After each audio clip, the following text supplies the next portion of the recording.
दोस्तों जरा सोचिए कि नागमणि में कितनी शक्तियां होंगी और अगर ये किसी इंसान के हाथ लग जाए तो वो इंसान बहुत ही शक्तिशाली हो जाता है जिससे वो जो चाहे वो कर सकता है। लेकिन दोस्तों नागमणि को साधारण इंसान हासिल नहीं कर सकता।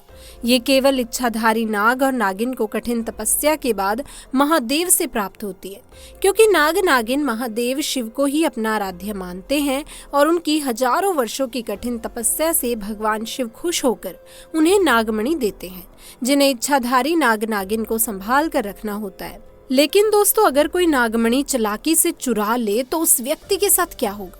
इसी तरह की महत्वपूर्ण और ज्ञानवर्धक जानकारी प्राप्त करने के लिए हमारे चैनल समृद्धि को सब्सक्राइब करें और बेल आइकन को प्रेस करें ताकि नई वीडियोस की अपडेट आपको सबसे पहले मिल सके। आइए जानते हैं आज की इस वीडियो में, क्योंकि दोस्तों तब क्या हुआ होगा जब इच्छाधारी नागिन ने दिया एक बच्चे को जन्म और व्यक्ति की एक गलती के कारण इच्छाधारी नागिन ने उसके साथ जो किया सुनकर लोगों के होश उड़ गए। दोस्तों यूपी के गांव में जब इच्छाधारी नागिन ने दिया एक बच्चे को जन्म। दोस्तों ये चमत्कारी घटना है यूपी के एक छोटे से गांव अकोला की। दरअसल ये घटना घटित हुई हितेश जी के साथ, जो करीब आज से 5 साल पहले एक साधारण और गरीब किसान का जीवन व्यतीत करते आ रहे थे।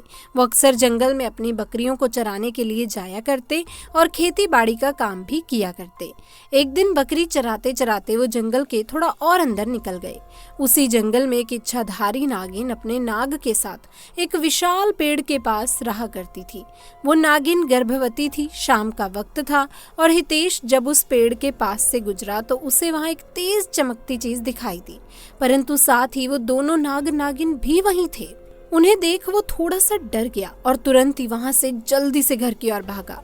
हितेश इतना घबराया हुआ था कि उस समय तो उसने पीछे मुड़कर तक नहीं देखा, परंतु उस रात उसके ध्यान में वो चीज जो चमक रही थी वो बार बार आ रही थी। वो इतना तो समझ चुका था कि हो ना हो वो बहुत ही मूल्यवान चीज थी और अगर वो मुझे मिल गई तो मैं भी धनवान हो जाऊंगा।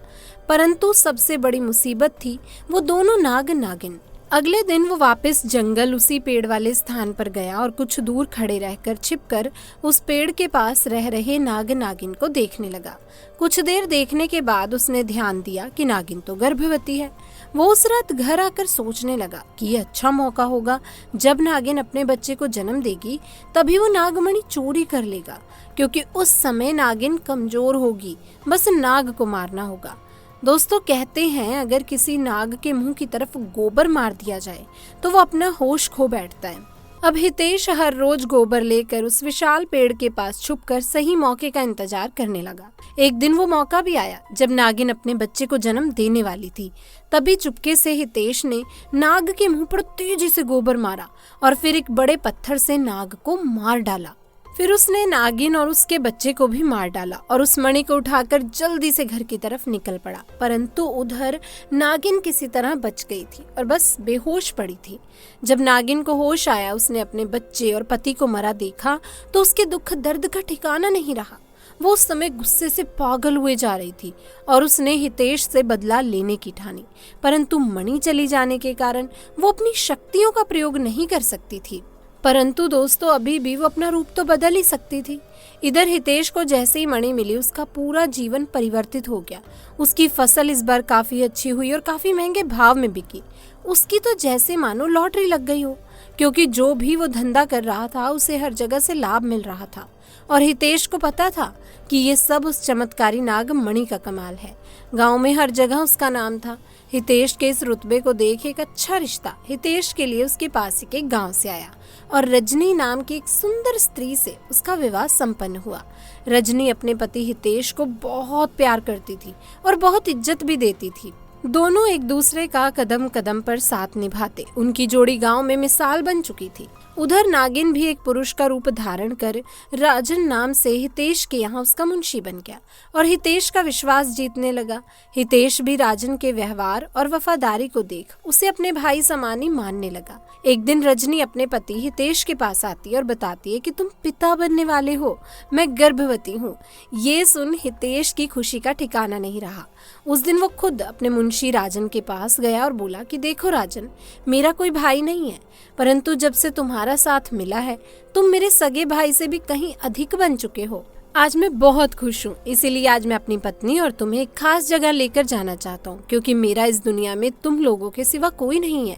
और वो अपनी पत्नी और राजन को कार में बिठाकर गांव के कोने में ले जाकर कार एक छोटी सी कुटिया के सामने रोकता है और बताता है कि जब वो छोटा था तब इसी कुटिया में उसकी माँ की जान उसे जन्म देते ही चली गई थी। उसके पिता तो पहले ही गुजर चुके थे। तब एक बूढ़े बाबा ने उसकी माँ को वहीं दफना दिया और हितेश को उसी बूढ़े बाबा ने पाला था। हितेश बताता है कि जब भी उसके साथ कोई बुरी घटना होती या वो दुखी होता तो बस इस कुटिया के पास चला आता।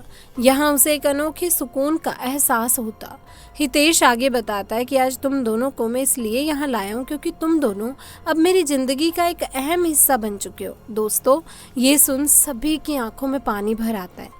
कुछ देर रुकने के बाद जब वो वापस पहाड़ी से होते हुए घर को जाते हैं तो अचानक उनकी गाड़ी पहाड़ी पर एक बड़े से पत्थर से टकराती है और गाड़ी को जोर का झटका लगता है, जिसके कारण हितेश तो कार में फंसा रहता है, परंतु उसकी पत्नी रजनी पहाड़ से नीचे गिरे एक पेड़ पर अटक जाती है और उस पेड़ के ठीक नीचे बहुत गहरी खाई थी। दोस्तों, वो रात कार्तिक पूर्णिमा की थी। राजन अपनी शक्तियां पाकर पुनः नागिन रूप धारण कर लेता है।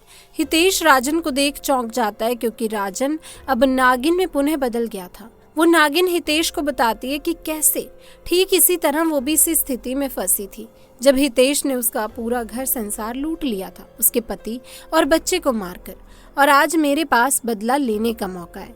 हितेश घायल गाड़ी में फंसा हुआ था और रो रो कर नागिन को बोलता है कि तू भले मेरी जान ले ले, परंतु मेरी पत्नी गर्भवती है, उसे छोड़ दे। परंतु तभी उस नागिन को अपनी वही स्थिति याद आती है कि क्या होता है जब कोई अपना छिन जाता है। ये जिंदगी का सबसे बड़ा दुख होता है। नागिन ने हितेश का उसकी पत्नी के प्रति सच्चा प्यार देख उसे माफ कर दिया और रजनी को उस पेड़ से निकाल बचा लिया तथा दोनों को हॉस्पिटल छोड़ खुद वापस जंगल में उसी विशाल पेड़ के पास चली गई। जब हितेश हॉस्पिटल से स्वस्थ होकर अपनी पत्नी के साथ घर वापस लौटा तो उसे अपनी गलती का एहसास हुआ और उसने जाना कि उसने कितनी बड़ी गलती करी है। वो नागमणि को लेकर उसी विशाल पेड़ के पास गया और उस पेड़ के पास उस नागमणि को रख फूट फूट कर रोने लगा और शाम को वापस घर आ गया। दोस्तों, ऐसा माना जाता है कि इच्छाधारी नागिन के पास एक ऐसा रतन होता है जो किसी हीरे से बहुत कीमती होता है। इस रतन को ही नागमणि के रूप में पहचाना जाता है। जिस भी नाग नागिन के पास नागमणि हो उसे बहुत ही शक्तिशाली माना जाता है और वो जिंदगी भर उसकी रक्षा भी करते हैं। इसके अलावा ऐसा भी माना जाता है कि जिस इंसान के पास नागमणि हो उसकी किस्मत बदल जाती है और उसे कई अलौकिक शक्तियां प्राप्त हो जाती हैं। तो दोस्तों, कभी कभी इंसान लालच में इतनी बड़ी गलती कर बैठता है कि फिर उस गलती को कभी ठीक नहीं किया जा सकता और बस अंत में पछतावा ही रह जाता है। आपको ये घटना कैसी लगी हमें कमेंट बॉक्स में जरूर बताएं। साथ ही वीडियो को लाइक करें, शेयर करें और चैनल को भी सब्सक्राइब जरूर करें। तब तक के लिए हर हर महादेव।